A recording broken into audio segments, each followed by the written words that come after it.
हमारे देश में ग्रामीण क्षेत्र के अंदर बड़े बड़े हाट बाजार लगने की परंपरा है।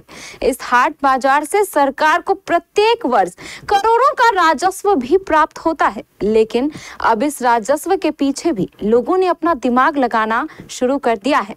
कई हाट ऐसी है जिसके संबंधित विभागीय अधिकारियों द्वारा जानबूझकर डाक नहीं कराई जाती और अपने कर्मचारियों से वसूली करवाकर उसमें गड़बड़ झाला किया जा रहा है। कटिहार जिले में भी एक ऐसी हाट है जहां पर इसी गड़बड़ झाले के आरोप लग रहे हैं। यह हाट कटिहार की प्रसिद्ध रोशना हाट है, जहां प्रत्येक सप्ताह आसपास के क्षेत्र की सबसे बड़ी हाट लगती है। पिछले 3 सालों से इस रोशना हाट की डाक की जा रही थी। 23-24 में 25,93,000 रुपए में यह हाट नीलाम की गई, जबकि 24-25 में 24,34,000 रुपए में। अगर औसत राजस्व की बात करें तो प्रत्येक सप्ताह सरकार को लगभग 50,000 रुपए का राजस्व प्राप्त होता था, वह भी बिना किसी अतिरिक्त खर्च के और अतिरिक्त परेशानी के। लेकिन अब गड़बड़ झाला क्या है, यह भी जान लीजिए। प्राणपुर सीओ मोहम्मद इस्माइल द्वारा अब तक इस हाट की डाक नहीं करवाई गई है, जबकि वर्ष 2025-26 को शुरू हुए 2 महीने से अधिक बीत चुके हैं। नियम के अनुसार यह डाक पिछली मार्च तक ही हो जानी चाहिए थी, लेकिन अब तक इस हाट की डाक नहीं करवाई गई है। हाट की डाक करवाने के बदले सीओ द्वारा एक कर्मचारी को राजस्व वसूली के लिए प्रतिनियुक्ति किया गया है और यह कर्मचारी प्रत्येक सप्ताह 30 से 40,000 रुपए की ही वसूली करता दिख रहा है। यानी सरकार को प्रत्येक सप्ताह 15 से 20,000 का घाटा। इसके अलावा प्रतिनियुक्ति, सरकारी कर्मचारी का वेतन और वसूली खर्च अलग। यानी अगर पूरे साल के राजस्व की बात करें तो सरकार को खड़े खड़े 10 लाख का झटका। आखिर यह गड़बड़ झाला कौन कर रहा है? प्राणपुर सीओ मोहम्मद इस्माइल इस डाक को लेकर आखिर क्यों टाल मटोल कर रहे हैं? कुछ स्थानीय लोगों ने ऑफ द कैमरा हमारे संवाददाता मोहम्मद सोहेल को यह भी बताया कि इस गड़बड़ झाले में अधिकारियों और कर्मचारियों की मिलीभगत तो है ही, 1-2 जनप्रतिनिधि भी इस गड़बड़ झाले में शामिल हैं। मामला है कि वित्तीय वर्ष में हाट डाक नहीं होने के कारण इस बार सरकारी हो गया, तो सरकार की तरफ से सीओ साहब के द्वारा कर्मचारी को नियुक्त किया गया के राय सर को।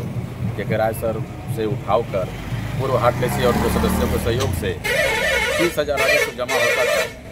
तो हमको जब जानकारी मिली तो मैं सीओ साहब से संपर्क किया। सर बहुत कम है, मैं अगर मेरा सहयोग लीजिएगा तो मैं 40,000 रुपया देने के लिए तैयार हूँ।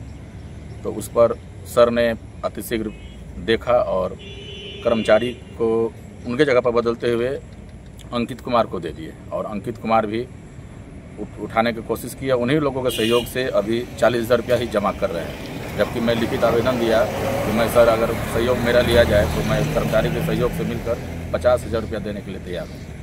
नहीं, हाट का डाक नहीं हुआ तो है। बिना डाक का चल रहा है? बिना डाक का चल रहा है और ग्रामीण के सदस्य सहयोग से ही हाट का उठाव हो रहा है, राजस्व का उठाव हो रहा है, जिसमें कर्मचारी सर सिर्फ बैठे रहते हैं। एक सप्ताह में कितना उठता होगा पैसा? लमसम 50 प्लस ही है, और जैसे आज पर्व का हटिया है तो 60-70 उठता ही है। क्या चाहते हैं आप?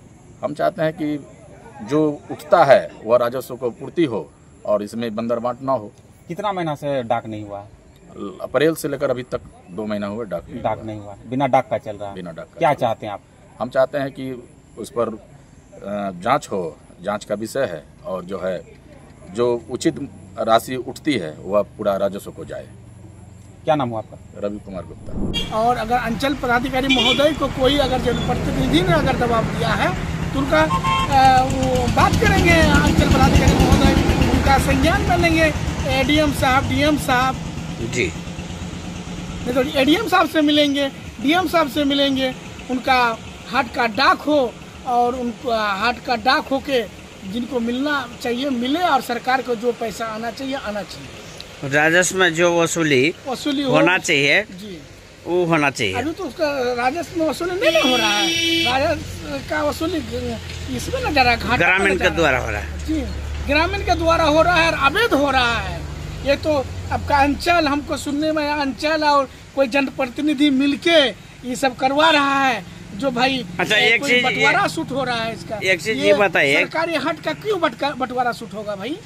ये सरकारी हाट का बंटवारा शुल्क नहीं होना चाहिए, जो राजस्व में जाना चाहिए, सरकारी में राजस्व में। अब सवाल तो सरकार को लगने वाले चूने को लेकर है। अब देखने वाली बात यह है कि आखिर जिलाधिकारी कब तक इस दिशा में कार्रवाई करेंगे और सरकार को चूना लगाने वाले तथाकथित अधिकारियों और कर्मचारियों के विरुद्ध कार्रवाई करेंगे। Lying in the foothills of the Himalayan hills lies our beautiful school, Chittiganga Public School, giving our children wings to fly and breaking the boundaries that seem die. Chittiganga Public School, Siliguri is the perfect school for you.